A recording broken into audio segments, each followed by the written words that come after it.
নমস্কার বন্ধুরা, welcome to এসটিউনিক sports.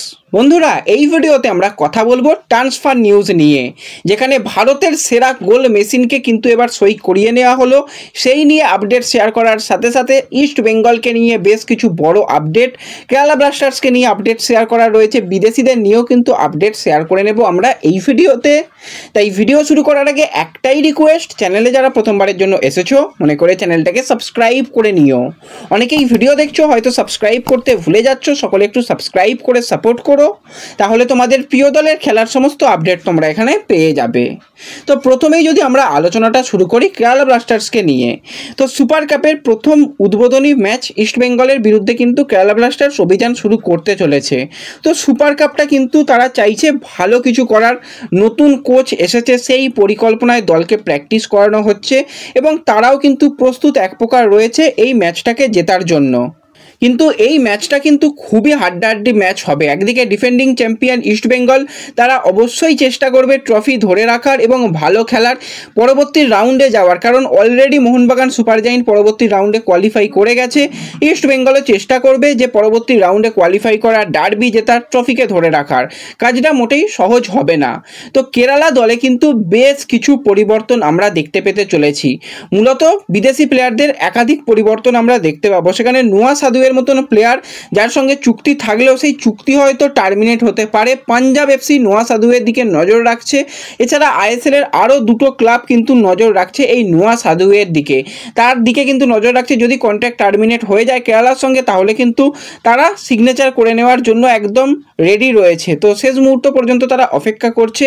এছাড়া আরও দুই বিদেশি প্লেয়ার কিন্তু চেঞ্জেস হওয়ার সম্ভাবনা রয়েছে।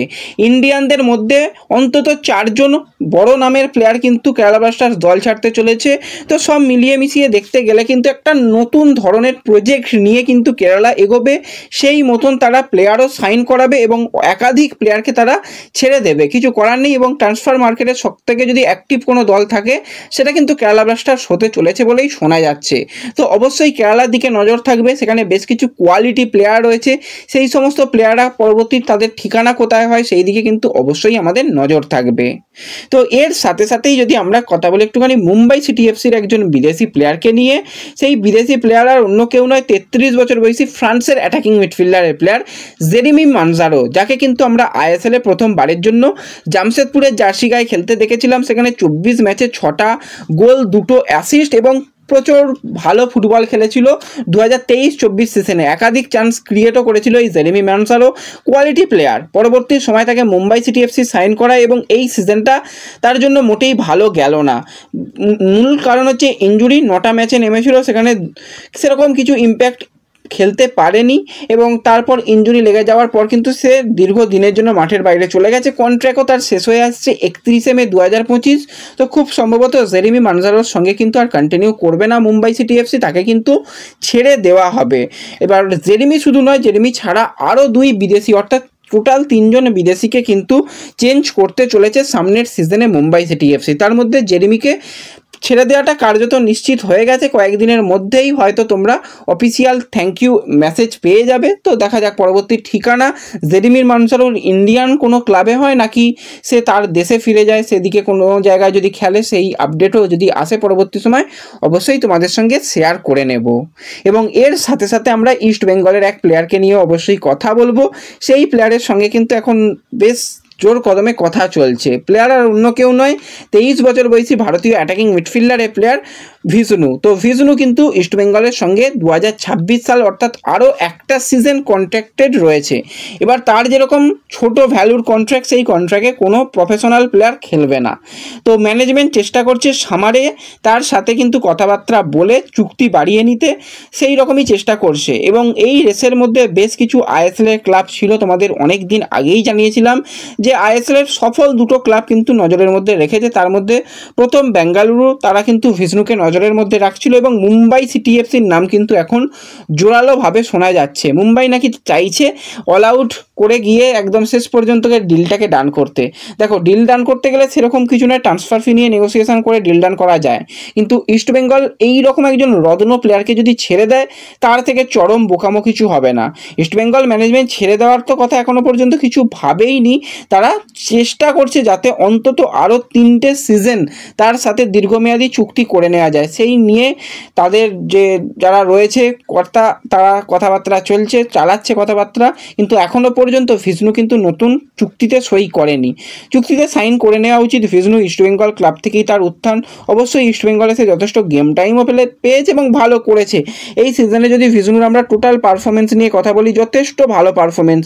লাল হলুদ জার্সি গায়ে 30টা ম্যাচে তার নামের পাশে 4টে গোল 4টে অ্যাসিস্ট, একজন ইন্ডিয়ান প্লেয়ার হিসাবে রয়েছে, একাধিক চান্স ক্রিয়েট করেছে এবং তাকে আটকানোর জন্য অপোনেন্ট দলে অন্তত 2জন করে প্লেয়ারের দরকার হয় তাকে আটকানো। তার স্কিল, তার গতি, তার বল কন্ট্রোল, এক কথায় টপ ক্লাস। তো এই প্লেয়ারের সঙ্গে যত তাড়াতাড়ি যে কোনোভাবে দীর্ঘমেয়াদী চুক্তি ইস্টবেঙ্গল করে নিতে পারবে ততই ভালো, তা না হলে মুম্বাই বা বেঙ্গালুরু বা আরও 2টো ক্লাব যেরকম নজরের মধ্যে রেখেছে তারা কিন্তু যে কোনোভাবে এই প্লেয়ারকে তুলে নিতে পারে। এবার যদি দেখা যায় যে হ্যাঁ কোনোভাবেই মানে ট্রান্সফার ফি নিয়ে নেগোসিয়েশন করতে হবে, কোনোভাবেই মানে কন্ট্রাক্ট এক্সটেনশন করলো না ভিষ্ণু, তো সেক্ষেত্রে কিন্তু তার সঙ্গে ট্রান্সফার ফি নিয়ে নেগোসিয়েশন করে ছেড়ে দেওয়া ভালো, কিন্তু ট্রান্সফার ফিও সেক্ষেত্রে খুবই কম পাওয়া যাবে। ওই টাকা ট্রান্সফার ফিটা কোনো ব্যাপার নয় কোনো ক্লাবের জন্য, তো সবথেকে ভালো দীর্ঘমেয়াদী চুক্তি। তো দেখা যাক কি হয় না হয়, ভিষ্ণু এবং তার এজেন্ট শেষ পর্যন্ত কি খেলা খেলে সেই দিকে অবশ্যই নজর থাকবে। এবং এর সাথে সাথে আমরা যদি ভারতের সবথেকে সেরা একজন গোল মেশিনকে নিয়ে কথা বলি, 24 বছর বয়সী ভারতীয় সেন্টার ফরওয়ার্ডের প্লেয়ার লালরেঞ্জওয়ালা লালরিয়াকনিয়া, যাকে কিন্তু আমরা এই বছরও আইজলে দুর্দান্ত পারফরমেন্স করতে দেখেছি। লাস্ট সিজনে সমস্ত রেকর্ড ভেঙে দিয়েছিল, ভারতীয়দের মধ্যে সবথেকে বেশি গোল করেছিল এই লালরেঞ্জওয়ালা। এই সিজনেও কিন্তু নামের পাশে অনেক গোল রয়েছে, যথেষ্ট ভালো কিন্তু এই সিজনেও পারফরমেন্স করেছে। টোটাল 19টা ম্যাচ খেলেছে, সেখানে কিন্তু 12টা গোল করেছে। তো লাস্ট ইয়ার আমরা দেখেছিলাম মোহনবাগান তাকে ডেকে এনেছিল, কিন্তু মেডিকেল টেস্ট পাস না করার জন্য তাকে শেষ পর্যন্ত মোহনবাগান সাইন করাতে পারেনি, কিন্তু একদম চুপচাপ তাকে এবার সাইন করিয়ে নিল নর্থ ইস্ট ইউনাইটেড এফসি। 2+1 ইয়ার ডিলে কিন্তু তাকে সাইন করানো হয়েছে, 2 বছরের চুক্তি এবং আরও একটা সিজন কিন্তু ক্লাবের হাতে থাকবে চুক্তি এক্সটেনশন করার, মানে একটা দীর্ঘমেয়াদী চুক্তি এবং চুপি ছাড়ে এই চুক্তিটা করে নেওয়া হয়েছে। খুব ভালো সাইনিং এবং নর্থ ইস্ট এরকম অনেক ভালো ভালো প্লেয়ারকে এর আগে কিন্তু দলে নিয়ে এসেছে, যেরকম ফাল্গুনি মায়াকানের মতন প্লেয়ার যথেষ্ট ভালো করছে। তো সেই জায়গায় এই প্লেয়ার রীতিমতো নিজেকে প্রমাণ করেছে, জাতীয় দলেও সুযোগ পেয়েছিল, হ্যাঁ গেম টাইম পায়নি, নিঃসন্দেহে ভালো প্লেয়ার। এটা কিন্তু নর্থ ইস্টের জন্য একটা খুব ভালো সাইনিং। একদিকে আলাদিনের মতন একজন প্লেয়ার রয়েছে যে এই সিজনে আইএসএল এর সমস্ত রেকর্ড ব্রেক করে দিয়েছে, টপ ক্লাস সে স্ট্রাইকার। তার সাথে সাথে যদি এরকম একজন ইন্ডিয়ান টপ ক্লাস স্ট্রাইকারকে পাওয়া যায় তো তাদের অ্যাটাকিং ডিপার্টমেন্টটা অনেক বেশি শক্তিশালী হয়ে যাবে। তো এই সাইনিংটা কিন্তু নর্থ ইস্টের জন্য যথেষ্ট ভালো সাইনিং হয়েছে। এবং এর সাথে সাথে যদি আমরা ইস্টবেঙ্গলকে নিয়ে একটা ছোট্ট আপডেট শেয়ার করে নিই, কোচ এবং প্লেয়ারের মধ্যে তো একটা ঝামেলা চলছে, তোমরা সকলেই জানো, নানান রকমভাবে উত্তপ্ত পরিবেশ রয়েছে। এবার যদি কোনো রকমভাবে কোচ এই বিষয় নিয়ে কমপ্লেন জানায় তাহলে কিন্তু শাস্তিও হতে পারে ক্লেটন সিলভার। তো খুব সম্ভবত কোচ হয়তো কিছু রিপোর্ট জমা করতে পারে, সেটা ক্লেটন সিলভাকে নিয়ে শুধুমাত্র রিপোর্ট জমা নাকি আরও অন্যান্য বিষয় নিয়ে রিপোর্ট জমা, সেই দিকে নজর থাকবে। খুব সম্ভবত আজ অথবা কালকের মধ্যে সেরকম কোনো বড় আপডেট আসতে পারে বলেই শোনা যাচ্ছে। যাই হোক, যা আপডেট আসবে পরবর্তী সময় তোমাদের অবশ্যই শেয়ার করে নেব। তো এই ভিডিওতে এটুকুই আপডেট শেয়ার করার ছিল। ভিডিও ভালো লাগলে লাইক শেয়ার করে দিও, চ্যানেলে প্রথমবারের জন্য এলে চ্যানেল সাবস্ক্রাইব করে নিও। তো দেখা হবে পরবর্তী ভিডিওতে, ধন্যবাদ।